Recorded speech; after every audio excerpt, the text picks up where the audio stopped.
Murshidabad medical college হাসপাতালে বিধ্বংসী আগুন। কারো হাতে স্যালাইনের বোতল, কারো হাতে ক্যাথেটার। কোনো মতে প্রাণ বাঁচানোর চেষ্টা। আয়া শিশুসহ কয়েকজনের মৃত্যু। ঘড়ির কাঁটায় সকাল 11:30। হঠাৎই হাসপাতালের দোতলায় ভিআইপি ওয়ার্ডে আগুন লাগে। কালো ধোঁয়ায় ঢেকে যায় চারপাশ।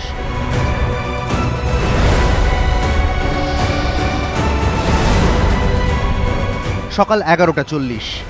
পাশের মহিলা ওয়ার্ডে ছড়িয়ে পড়ে আগুন। মৃত্যু ভয়ে হুড়োহুড়ি শুরু হয়ে যায় রোগী ও আত্মীয়দের মধ্যে।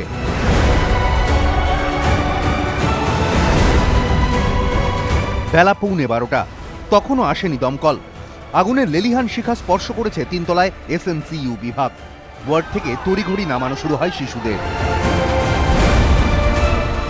কোন রকমে এইদিকে এসে জানালায় দেখলাম এই জানালার পাশে আগুন জ্বলছে। তারপরে ফায়ার ব্রিগেডকে আগে ফোন করা হয়েছিল, আমি আবার ফায়ার ব্রিগেডকে ফোন করলাম, ওরা বললো গাড়ি পৌঁছে গেছে। ফায়ার ব্রিগেড আসার পর সিঁড়ি এমন জাম ছিল, ওখান থেকে পাইপ নিয়ে আসতে পারছিল না। কালো ধোঁয়ায় ঢাকা মৃত্যুপুরীতে তখন বাঁচার মরিয়া চেষ্টা। একে অপরকে মারিয়ে কোনো মতে পালানোর চেষ্টা। দমকলের সঙ্গে উদ্ধার কাজে হাত লাগান স্থানীয় বাসিন্দারাও। পাঁচিলে উঠে জানলার কাজ ভেঙে রোগীদের উদ্ধারের চেষ্টা শুরু করেন তারা। ঘড়ির কাঁটায় তখন বেলা 12:15। বিভিন্ন ওয়ার্ডের জানলার কাঁচ ভেঙে আগুন নেভানোর চেষ্টা শুরু করে দমকল। হুড়োহুড়ির মধ্যে পড়ে গিয়ে জখম হন বেশ কয়েকজন রোগী ও তাদের আত্মীয়। আয়াদের অভিযোগ, হাসপাতালের আপৎকালীন দরজা বন্ধ থাকায় অনেকেই আটকে পড়েন। অগ্নিকাণ্ডের মধ্যেই বিক্ষোভ শুরু করে দেন তারা।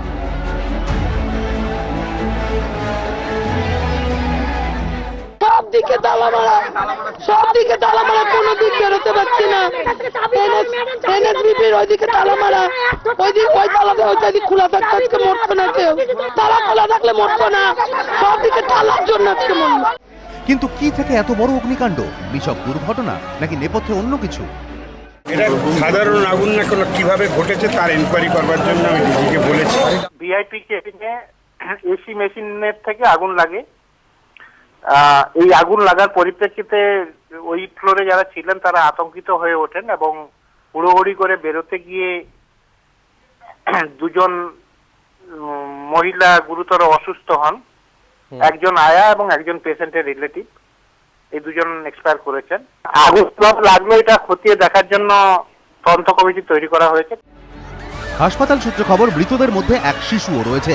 যদিও রাজ্যের স্বাস্থ্য শিক্ষা অধিকর্তা সুশান্ত বন্দ্যোপাধ্যায় জানিয়েছেন কিভাবে ওই শিশুর মৃত্যু হয়েছে তা খতিয়ে দেখা হচ্ছে। অনির্বাণ বাগচি ও গোপাল চট্টোপাধ্যায়, এবিপি আনন্দ, মুর্শিদাবাদ।